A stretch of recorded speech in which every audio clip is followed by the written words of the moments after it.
بہت سارے مسلمانوں کے ذہن میں یہ کانسیپٹ ہے کہ جنت صرف مسلمانوں ہی کے لیے ہے، تو اس کا ایک لاجیکل جواب کیا ہونا چاہیے؟ بلکہ بہت ساروں کا یقین ہے یہ بات کہ جنت میں صرف مسلمان ہی جائیں گے۔ جی ہاں، وہ مسیحیوں کے پاس جائیں تو وہ کہتے ہیں جنت میں صرف مسیحی جائیں گے، یہودیوں کے پاس جائیں وہ کہیں گے جنت میں صرف یہودی جائیں گے۔ قرآن مجید نے اس کا نہایت واضح جواب دے دیا ہے۔ اس نے یہ کہا ہے کہ انسانوں کی 3 کیٹیگریز ہو گئی ہیں۔ ایک وہ لوگ ہیں کہ جن تک کسی پیغمبر کا پیغام نہیں پہنچا، کسی پیغمبر کی دعوت نہیں پہنچی۔ اس وقت بھی موجودہ دنیا میں بھی، جب دنیا بہت قریب آ گئی ہے، ایسے بہت سے قبیلے ہوں گے، بہت سی جگہیں ہوں گی جہاں پر کسی پیغمبر کی دعوت نہیں پہنچی۔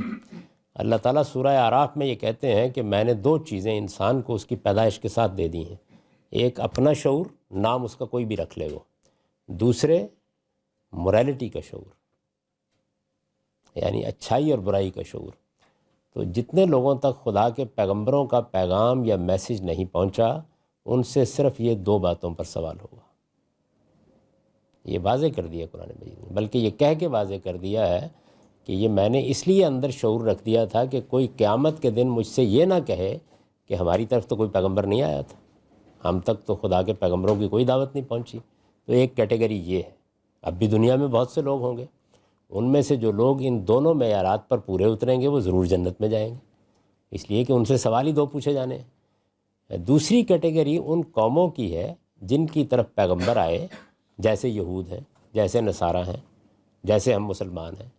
تمام جتنے بھی پیغمبروں کے اقوام یا ہیں، ان کے بارے میں کہا کہ ان سے ایک تیسرا سوال بھی پوچھا جائے گا، اس لیے کہ پیغمبروں نے آ کر اس کی اطلاع دے دی ہے، اور وہ یہ ہے کہ کیا آپ قیامت کے دن کی جواب دہی کے لیے تیار ہیں؟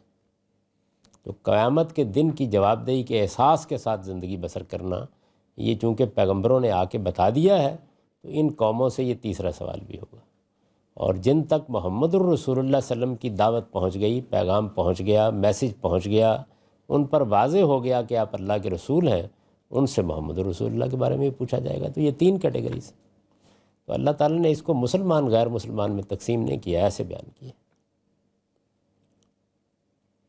جب اللہ کی بات بالکل ٹھیک معلوم ہو جائے تو اس کے لیے آپ کو کوئی آرگومنٹ کرنے کی ضرورت نہیں ہوتی، وہ بات ہی اتنی معقول ہوتی ہے اور اتنی صاف ہوتی ہے کہ ہر شخص کی سمجھ میں آ جاتی ہے۔